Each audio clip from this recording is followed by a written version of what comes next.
ko siya lagi hanggang sa pagtulog.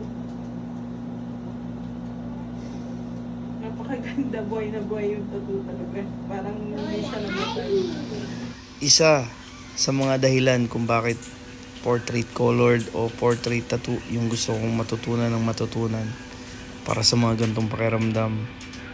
Gusto ko kasi makagawa ng imahe na magpapaalala o makakasama nila habang buhay sa balat nila yung minamahal nila.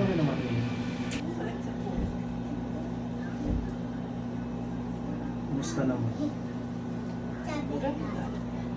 Buhay na buhay. Parang kasama ko pa rin siya lagi. Parang hindi siya namatay. Masasabi mo sa kanya?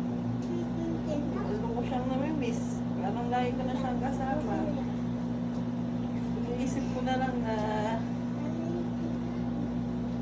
katabi ko siya lagi hanggang sa pagtulog. Napakaganda, buhay na buhay yung tattoo talaga. Parang hindi siya namatay.